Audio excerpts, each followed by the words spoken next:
ತಿಪಟೂರು ಪಟ್ಟಣದ ಪ್ರವಾಸಿ ಮಂದಿರದಲ್ಲಿ ದಲಿತ ಸಂಘಟನೆಗಳಿಂದ ಸಮಾನ ಮನಸ್ಕರ ವೇದಿಕೆಯ ವತಿಯಿಂದ ಮುಖಂಡರ ಸಮ್ಮುಖದಲ್ಲಿ ಸಭೆಯನ್ನು ಜರುಗಿಸಲಾಯಿತು. ರಾಜಕೀಯದಾಗೂ ಮುಂದೆ ಬಂದಿಲ್ಲ, ಯಾವುದ್ರಾಗೂ ಮುಂದೆ ಬಂದಿಲ್ಲ. ಹಿಂದಿನ ಕಾಲದಲ್ಲಿ ಸ್ವಲ್ಪ ಎಲ್ಲೋ ಒಂದೆರಡು ಸತಿ ಗೆದ್ದಿದ್ದಾರೆ, ಅದು ಬಿಟ್ಟರೆ ಯಾರೂ ಗೆದ್ದಿಲ್ಲ. ಈಗೇನಾದರೂ ಮಾಡಿ ಹೋರಾಟ ಮಾಡಿ, ತಾಲೂಕಲ್ಲಿ ಹೋರಾಟ ಮಾಡಿ, ವಿಹಾರ ಆದಂಥವ್ರು ಹೋರಾಟ ಮಾಡಿ ಒಂದು ಅವಕಾಶ ನಮ್ಮ ಸಮುದಾಯಕ್ಕೆ ಜಿಲ್ಲಾ ಪಂಚಾಯತ್ ಆಗ್ಬೋದು, ತಾಲೂಕ್ ಪಂಚಾಯತ್ ಆಗ್ಬೋದು, ಗ್ರಾಮ ಪಂಚಾಯತ್ ಆಗ್ಬೋದು ಹೋರಾಟ ಮಾಡಿ ಟಿಕೆಟ್ ಕೊಡ್ತೀನಿ. ಅವ್ರು ಯಾರಾದರೂ ಗೆದ್ಕೊಂಡು ಏನೋ ಒಂದು ನಮ್ಮ ಸಮುದಾಯಕ್ಕೆ ಒಳ್ಳೇದು ಮಾಡಲಿ, ಅವಕಾಶ ಮಾಡಿಕೊಡ್ಲಿ ಅಂತ ಕೇಳ್ಕೊಂತಾರೆ.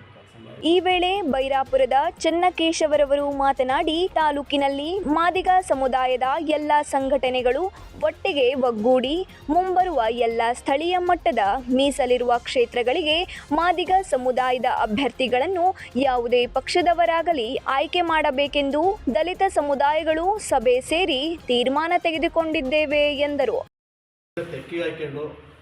ಮುಂದಿನ ದಿನಮಾನದಲ್ಲಿ ತಾಲೂಕ್ ಪಂಚಾಯತ್ ಮತ್ತು ಜಿಲ್ಲಾ ಪಂಚಾಯತ್ ರೀತಿಯಲ್ಲಿ ಚುನಾವಣೆಗೆಲ್ಲೂ ನಿಂತುಕೊಂಡು ಅವರೆಲ್ಲ ಸಪೋರ್ಟ್ ಮಾಡ್ಕೊಂಡು ಅವ್ರ ಹಿಂದೆ ಯಾರೋ ಬಂದ್ಕಾರರು ನಾವು ಅವರಿಂದ ಹೋದ್ರು ಅನ್ನೋದು ಕೊಡೋದು. ನಮ್ಮ ಸಮುದಾಯದವರು ಯಾರೇ ಆಗಿರಲಿ, ಅವ್ನು ಬಡವಾಗಿರ್ಬೋದು, ಹಣಕಾಸಿನ ತೊಂದರೆ ಇದೆ ಅಂತ ಅನ್ನೋದು ಅದು ಬೇಕಾಗಿಲ್ಲ, ಯಾರೇ ಆಗಲಿ ಸಪೋರ್ಟ್ ಮಾಡ್ತೀವಿ ಅಂತ ಒಂದು ಪ್ರತಿಜ್ಞೆ ತಗೊಂಡು ಈಗೇನು ಮುನಿಯಪ್ಪರು ಈಗ ಏನು ಸಚಿವರಿದ್ದಾರಲ್ಲ, ನಮ್ಮ ಆಹಾರ ಸಚಿವರು, ಅವರೆಲ್ಲ ಏನು ಸಮಾಜದ ಬಗ್ಗೆ ನಾವು ಸಮಾಜಕ್ಕೆ ಏನು ಮಾಡಿಲ್ಲ.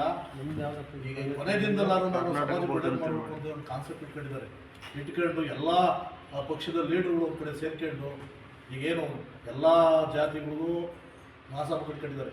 ನಮ್ಮ ಜನಾಂಗದಿಲ್ಲ ಅಂತೇಳಿ ಮಾದಿಗ ಮಹಾಸಭೆ ಒಂದು ಟ್ರಸ್ಟ್ ಟೈಪ್ ಮಾಡ್ಕೊಂಡು ಸಮುದಾಯ ಉದ್ಧಾರ ಮಾಡಬೇಕು ಅಂತ ಬಂದರೆ, ಈ ಸಮುದಾಯದ ಇದರ ಟ್ರಸ್ಟ್ ಮುಖಾಂತರನೇ ಈ ಸಮುದಾಯವನ್ನು ಎತ್ತಬೇಕು. ಚುನಾವಣೆಗೆ ಮುಂದೆ ಇವರು ರಾಜ್ಯಗಳಂತ ಈ ಲೆವೆಲ್ಗೆ ಬರಬೇಕು ಅಂತ ಅವರೆಲ್ಲ ಕನಸಾಗಿದೆ. ಈ ಸಭೆಯಲ್ಲಿ ಜಿಲ್ಲಾ ಪಂಚಾಯಿತಿ ಮಾಜಿ ಸದಸ್ಯರಾದ ಶಾಂತಪ್ಪ ಕೊಪ್ಪ, ದಲಿತ ಮುಖಂಡರು ಮಾರ್ಶೆಟ್ಟಿಹಳ್ಳಿ ಬಸವರಾಜ್, ನಾಗತಿಹಳ್ಳಿ ಕೃಷ್ಣಮೂರ್ತಿ, ಕೊಪ್ಪದ ಜಗದಾರ್ ಸ್ವಾಮಿ, ಗೌಡನಕಟ್ಟೆ ಅಶೋಕ್, ಶೆಟ್ಟಿಹಳ್ಳಿ ಕಲ್ಲೇಶ್, ನೊಣವಿನಕೆರೆ ಪ್ರಸನ್ನ ಕುಮಾರ್ ಸೇರಿದಂತೆ ಇನ್ನು ಮುಂತಾದ ದಲಿತ ಮುಖಂಡರು ಭಾಗವಹಿಸಿದ್ದರು. ಮಂಜು ಗುರುಗದಹಳ್ಳಿ, 9 ಲೈವ್ ನ್ಯೂಸ್, ತಿಪಟೂರು.